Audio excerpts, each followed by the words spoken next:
Thank you very much for this welcome. And I'm going to start right away saying that I am going to tell you why and how effective biodiversity conservation requires local leadership. That's what we're going to be talking about now. Let's look at the problem that I'm focusing on. Today, international conservation is always led or mediated by people from the global north. Global South conservation is rarely linked. We rarely talk to each other. And we usually have visits from the US or from Europe, the global north, coming to the global south, expressing interest to launch and lead conservation programs, always on balance, because they come from the global north with the idea that they are going to lead it, with the idea that they know what needs to happen in those global south countries, and that makes it also biased. And at the same time, the global south, Africa, Asia, and Latin America, we share a lot of traits, a lot of threats, and a lot of opportunities. We're all biodiversity hotspots. We have serious levels of deforestation, extinction, poverty, and great population growth. And the problem here is that we do not talk to each other. Asia doesn't talk to Africa, Latin America doesn't talk to Asia, and we are missing so many opportunities. So it's really urgent. It's high time to really join forces in the global south.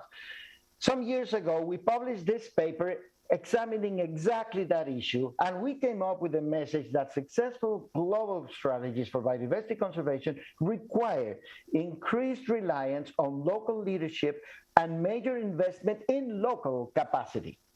The bingos, or big NGOs, we all know who they are usually conservation policies that are planned, dictated, and often implemented from the global north with little or no local involvement or leadership or input from the global south.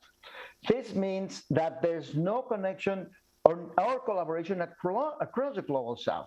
You may be an organization based in Washington, D.C., with programs in Colombia and Ecuador, for example, and Colombia talks to D.C., and Ecuador talks to DC, but Colombia and Ecuador never talk to each other. Imagine the incredible amount of lost opportunities that we have already evaporated.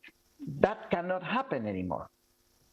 I'm going to give you a little bit of a commercial here. Why bats? Why start with bats? Bats live in every continent and every country in the world. They are crucial for pest control, for pollination, and seed dispersal. Bats are touching every day of your lives, my friends. Everyone in the audience right now, today, you have a sip of your coffee, your life is connected to bats. You're wearing any cotton, your life is connected with bats. Are you going to eat any corn, any rice, any tomato, or so many other agricultural products? You are connected right there because of their pest control, their pollination, or the seed dispersal.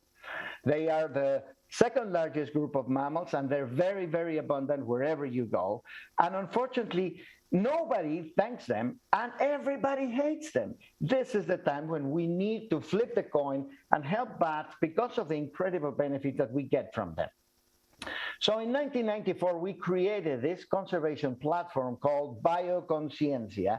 It's an NGO, 501c3, tax deductible, tax exempt, et cetera, based in Mexico, but with presence, as you will see, in many countries. We launched it with this three-pronged approach that has been very successful in my experience to really implement policy changes for conservation. We have a very strong research component that feeds into environmental education, and that feeds into conservation actions. And in every direction, these three elements feed back into each other and educate what are the next steps in each of those. So as a result, today we have projects, students, activities, case protected and endangered species recovered in 20 of Mexico's 32 states. And at the same time, in 2007, I said, how about replicating this? So I got together with friends of mine from 5 countries and launched the Latin American Network for Bat Conservation. In 2007, 10 years later, it was 23 countries. And we have the same strategy, the same priorities, sharing connections, sharing visions, and collaborating with each other, talking to each other constantly. The communication goes across the entire continent. We're not stopping there. We expanded in 2020 to connect Africa and Latin America. We brought 26 participants from 22 countries, students and leaders from all of these countries to be able to compare our approaches and stop reinventing the wheel in Africa, reinventing the wheel in Asia, and solving the same problem by ourselves. We are connecting, and this connection has already resulted in a lot of common projects, shared projects, parallel projects, students exchange, connections, and definition of strategies and priorities that are leading our efforts in Africa and Latin America. And we're constantly comparing and discussing all of these ideas.